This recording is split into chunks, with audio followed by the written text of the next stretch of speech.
Okay, just a short video here for troubleshooting. Say, for example, you've had a bit of pressure loss. This is an RSV 3G31 pump. Basically, the same video will apply to any of the RSV AR pumps. AR standing for Rsv reverberate.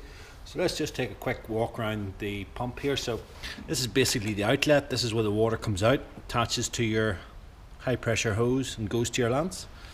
Okay, this is the water inlet. You'll see in behind there's a little plastic filter that just is to stop any debris entering the pump. It's always worth a check, but usually it's never the offender because usually these are tap fed machines. This is the chemical injector, okay, and this is the little thermal relief valve. So first thing to check is the unloader valve here. Sometimes you can get a little metal filing or something stuck in it, so you need a wrench just to prise up the knob. So that's the knob off. Then just get an adjustable wrench, and we're just trying to take this off, this valve out. Now when you're turning this, watch you don't catch this because it's very easy to shear this off. So you just want to, okay, so that's that loosened. And what we're looking for inside here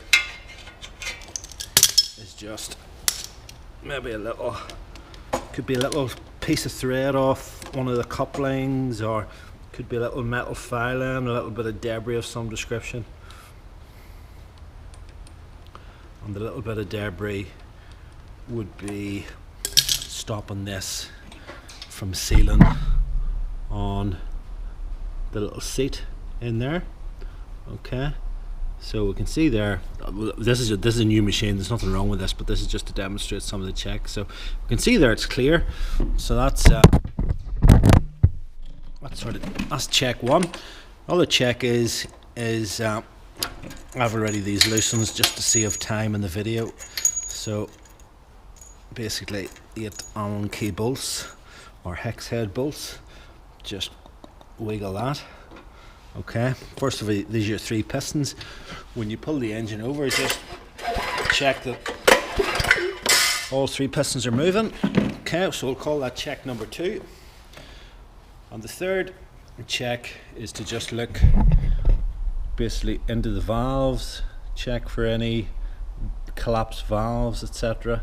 Generally speaking, it's not really a common thing for the valves to collapse in these pumps, but what you can get is those valves are sit in there and they're seated in with like a little rubber o-ring, and sometimes the little valve can pop out of its seat. So if you get something blunt, you know, with a sort of a head on it or some description, you can just make sure that they're all pushed in and they're all seated properly. So we'll call that check number 3, and that's basically it. Another thing you need to be aware of is that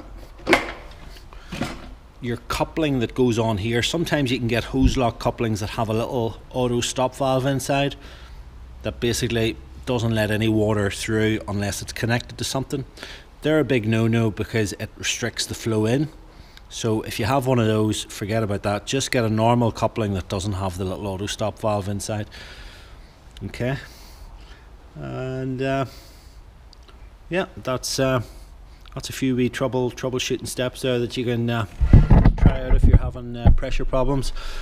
If you get to a point whereby you can't solve the problem yourself, easiest thing to do is just remove the whole head, stick it in the post back to us, and we can stick on a pump here and solve the fix repair it for you, and then post it back to you. All right, okay, cheers, thanks for listening, bye bye.